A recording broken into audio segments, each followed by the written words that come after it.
నమస్తే BCN news కి స్వాగతం. నా పేరు నీలిమ. ముందుగా ముఖ్యాంశాలు. 3 రోజుల పాటు విశాఖపట్నంలో జనసేన పార్టీ విస్తృత స్థాయి సమావేశాలు. సేనతో సేనాని కార్యక్రమ పోస్టర్ ఆవిష్కరించిన మంత్రి నాదెండ్ల. పాలకొల్లో ఘనంగా లయన్స్ డిస్ట్రిక్ట్ నూతన కార్యవర్గ ప్రమాణ స్వీకారం. ముఖ్య అతిథిగా పాల్గొని కార్యవర్గ సభ్యులతో ప్రమాణం చేయించిన మంత్రి నిమ్మల.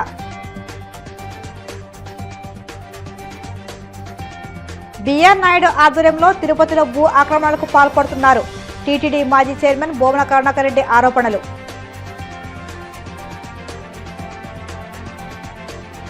అనంతపురం అర్బన్ ఎమ్మెల్యే కార్యాలయాన్ని ముట్టడించిన జూనియర్ ఎన్టీఆర్ అభిమానులు. ఎమ్మెల్యే బహిరంగంగా క్షమాపణ చెప్పాలంటూ ఆందోళన. విశాఖపట్నం వేదికగా సేనతో సేనాని పేరిట కార్యక్రమం నిర్వహిస్తున్నట్లు జనసేన పార్టీ పీఏసీ చైర్మన్ మంత్రి నాదెండ్ల మనోహర్ తెలిపారు. ఈ కార్యక్రమం ఆగస్టు 28 నుంచి 30వ తేదీ వరకు 3 రోజుల పాటు జరుగుతుందని తెలిపారు. ఈ కార్యక్రమంలో డిప్యూటీ సీఎం పవన్ కళ్యాణ్ పాల్గొంటారన్నారు. విశాఖపట్నంలో సేనతో సేనాని కార్యక్రమం పోస్టర్ను ఆ పార్టీ నేతలతో కలిసి మంత్రి నాదెండ్ల విడుదల చేశారు. అనంతరం ఆయన మాట్లాడుతూ తొలి రోజు 28న జనసేన లెజిస్లేటివ్ పార్టీ సమావేశం జరుగుతుందని తెలిపారు. ఆ రోజు మధ్యాహ్నం రాష్ట్ర కార్యవర్గ సమావేశం ఉంటుందని పేర్కొన్నారు. అలాగే ఆగస్టు 29న ఉదయం 10 నుంచి మధ్యాహ్నం 2 గంటలకు పార్లమెంట్ నియోజకవర్గాల వారీగా చర్చ ఉంటుందని వివరించారు. ఆగస్టు 30వ తేదీన ఇందిరాగాంధీ మున్సిపల్ స్టేడియంలో జనసేన మహాసభ మధ్యాహ్నం 1 గంట నుంచి ప్రారంభమవుతుందని తెలిపారు. ఆ రోజు సాయంత్రం 6 గంటలకు జనసేన పార్టీ అధినేత పవన్ కళ్యాణ్ ప్రసంగిస్తారని మంత్రి నాదెండ్ల స్పష్టం చేశారు. సంక్షేమం అవ్వండి, అభివృద్ధి అవ్వనండి, రెండు కూడా అన్ని ప్రాంతాలకి సమానంగా ప్రతి ఒక్కరికి ఆ కార్యక్రమాలు చేరే విధంగా ఒక బాధ్యతతో ముందు తీసుకెళ్లాలని మా పార్టీ అధ్యక్షులు పవన్ కళ్యాణ్ గారు ఈ కార్యక్రమాన్ని రూపొందించారు. గతంలో మీకు ప్రకటించినట్టు 30 తారీఖున జరగబోయే కార్యకర్తల సమావేశమే కాకుండా విశాఖపట్నంలో 3 రోజులు ఒక విస్తృత స్థాయి సమావేశం ఏర్పాటు చేయాలని మా పార్టీ అధ్యక్షులు పవన్ కళ్యాణ్ గారు నిర్ణయించారు.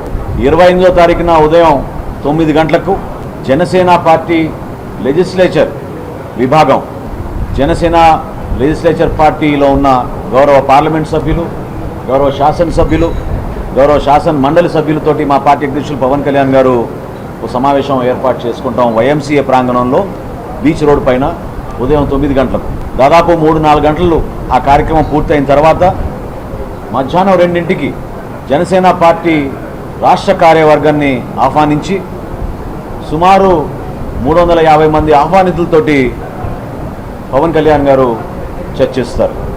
వీటితో పాటు స్థానికంగా ఏర్పాటు చేసిన సాంస్కృతిక కార్యక్రమాలు కూడా ప్రతి ఒక్కరికి మన చరిత్ర గురించి, మన సంస్కృతి గురించి, ఉత్తరాంధ్రకు ప్రత్యేకంగా ఉన్న కళాకారుల్ని మనం అవకాశం కల్పించేటట్టు ఒక కార్యక్రమం చేయమని ఆయన కోరడం జరిగింది.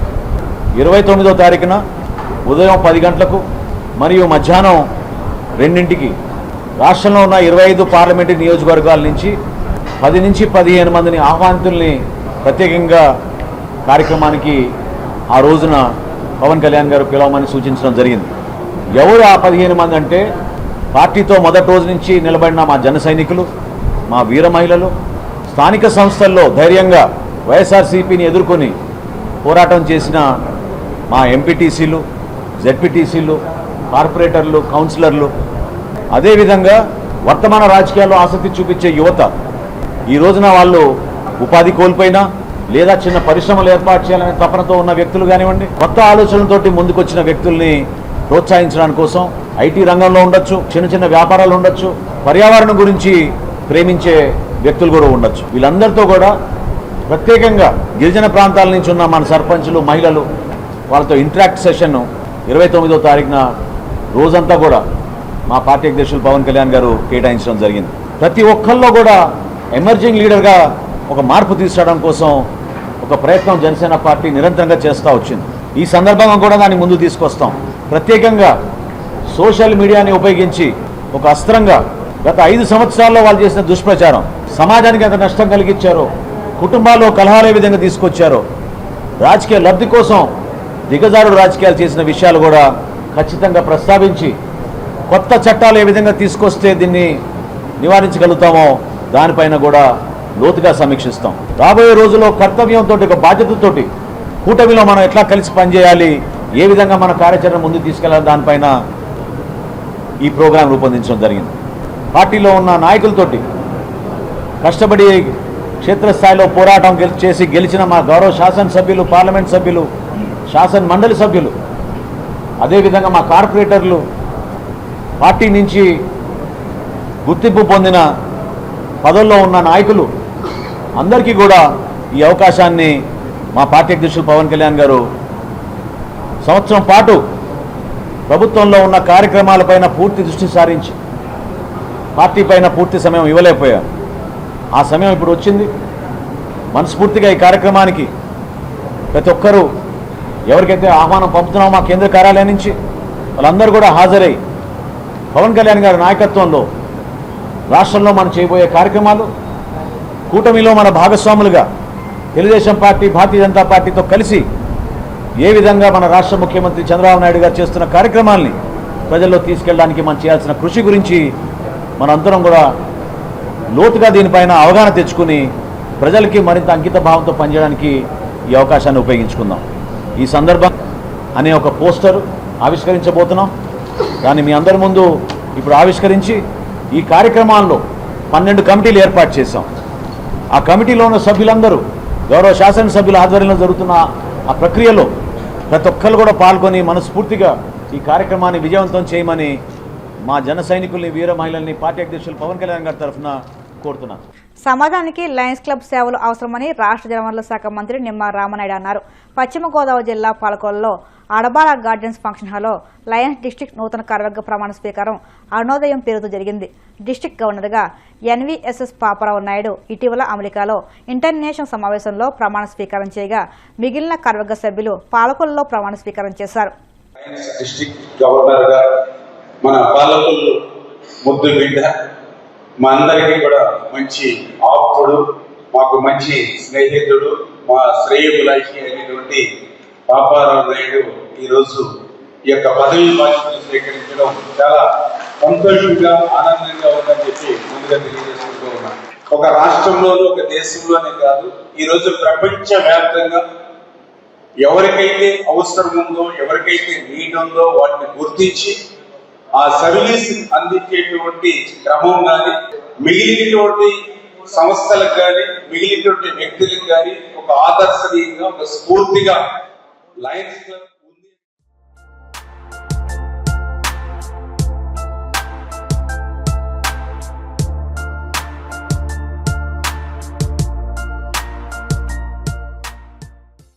బిఆర్ నాయుడు ఆధ్వర్యంలో తిరుపతిలో భూ ఆక్రమణకు పాల్పడుతున్నారని టీటీడీ మాజీ చైర్మన్ బోమన కరుణాకర్ రెడ్డి ఆరోపించారు. దేవుడి భూమిని రక్షించాల్సిన బాధ్యత చంద్రబాబుకు లేదా అని ప్రశ్నించారు. తిరుపతిలో ఆయన మీడియాతో మాట్లాడుతూ ఆలయానికి సంబంధించిన భూమి టూరిజానికి ఇవ్వడం నేరమని, అత్యంత విలువైన భూమి అన్యాక్రాంతం అవుతుందన్నారు. టీటీడీ ల్యాండ్ను టూరిజానికి ఎందుకు ఇస్తున్నారో బిఆర్ నాయుడు చంద్రబాబు సమాధానం చెప్పాలని డిమాండ్ చేశారు. ఇప్పటి వరకు చరిత్రలో ఎప్పుడూ ఇలా జరగలేదని, దేవుడి భూమిని వాణిజ్యపరంగా మార్పిడి చేస్తున్నారని ఆగ్రహం వ్యక్తం చేశారు.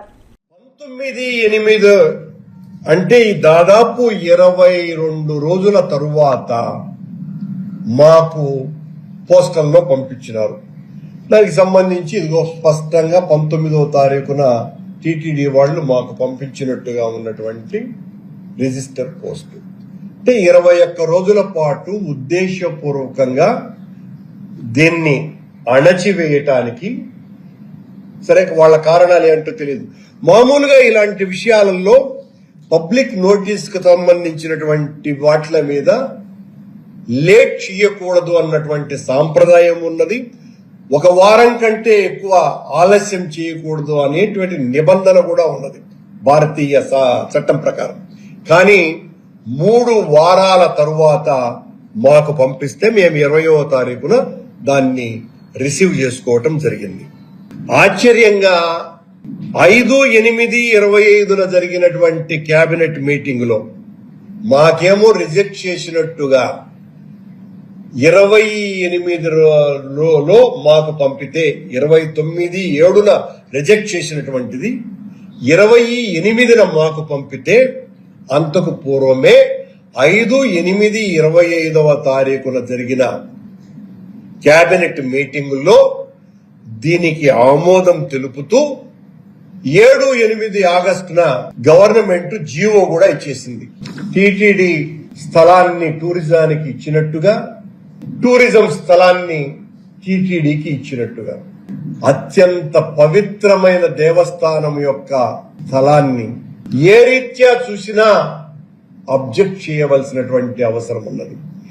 ఏ కారణంగా అయితే హోటల్ నిర్మాణం అక్కడ జరగకూడదు అని చెప్పినారో చంద్రబాబు నాయుడు గారు, బిఆర్ నాయుడు గారు, దానికంటే ముందే వెంకటేశ్వర స్వామి పాదాలకు అతి దగ్గరగా Aurobindo hospital, Tata cancer institute మధ్యన ఉన్నటువంటి దాదాపు 1500 కోట్లకు పైగా విలువ చేసి, అసలు స్థలానికి విలువ అన్నది కూడా లేదు. కోహినూరు వజ్రానికి ఏ రకంగా అయితే విలువ లేదు, వెంకటేశ్వర స్వామి సంబంధించినటువంటి స్థలానికి కూడా విలువ లేదు. చంద్రబాబు నాయుడు గారి పరిపాలనలో బిఆర్ నాయుడు గారు టీటీడీ మండలి అధ్యక్షుడైన తరువాత ఇప్పటి వరకు చరిత్రలోనే లేని విధంగా తిరుమల తిరుపతి దేవస్థానానికి సంబంధించిన కోటాను కోట్ల రూపాయల విలువైనటువంటి భూమి అన్యాక్రాంతం అవుతున్నది. ఈ అన్యాక్రాంతం అన్న మాట కూడా నేను ఎందుకు వాడుతున్నానంటే, చంద్రబాబు నాయుడు గారు నిరంతరము నా అంత భక్తిపరుడు లేనే లేడు, వెంకటేశ్వర స్వామి మా కులదైవం, ఆయనతో పెట్టుకుంటే సాగవు మీ ఆటలన్నీ కూడా అని మమ్మల్ని హెచ్చరిస్తూ ఉంటారే. మరి మీరు దేవుడి భూమిని రక్షించాల్సినటువంటి బాధ్యత మీ మీద, బిఆర్ నాయుడు గారి మీద ఉంది కదా. మీరు ముఖ్యమంత్రి స్థానంలో ఉండి టూరిజం ల్యాండ్ను తీసుకోవాలా టీటీడీకి అన్నటువంటి ఉద్దేశం మీకు వచ్చినప్పుడు టీటీడీ ల్యాండ్ను టూరిజానికి ఎందుకు ఇస్తారు బిఆర్ నాయుడు గారు, చంద్రబాబు నాయుడు గారు అని మేము ప్రశ్నిస్తున్నాం. మీరెందుకు ఏ ఎయిర్పోర్ట్ దగ్గరనో లేకపోతే చంద్రగిరి మండలంలోనో తిరుపతి రూరల్ మండలంలో ఇటువైపున ఆ 25 ఎకరాల రెవెన్యూ ల్యాండ్ను ఎందుకు ఇవ్వకూడదు? అన్ని వేల కోట్ల రూపాయల విలువ చేసేటువంటి టీటీడీ ల్యాండ్ను ఏ రకంగా ఇస్తారు? ఇప్పటి వరకు చరిత్రలో ఈ రకంగా ఈ ఎక్స్చేంజ్ చేసేటువంటి పద్ధతి టీటీడీకి లేనే లేదు. టీటీడీకి ఎవరైనా కూడా దానం ఇస్తారు. తమ పొలాలని, ఆస్తుల్ని భగవంతుడికి రాసిచ్చినారు. కానీ చంద్రబాబు నాయుడు గారు, బిఆర్ నాయుడు గారు ఇద్దరు కలిసి చేసినటువంటిది ఏందిరా అంటే టీటీడీ ల్యాండ్ను వేరే వాళ్ళకి ఇచ్చేసినారు. అది కూడా మామూలు ల్యాండ్ కాదు, అంత ఖరీదైనటువంటి ల్యాండ్ టీటీడీకి కాగడా పోసి వెతికినా దొరకదు. అత్యంత పుణ్య కార్యక్రమాలకు వినియోగించాల్సినటువంటి ఆ భూమిని ఈ రోజున టూరిజం వాళ్లకు ఇవ్వటం అన్నది నేరమే కాక, దైవ ద్రోహమే కాక, ధార్మిక వ్యవహారాల పట్ల ఈ ప్రభుత్వానికి ఉన్నటువంటి చిన్న చూపు తప్ప మరొకటి లేదు. ఇప్పుడు కాసేపు ప్రకటనలు.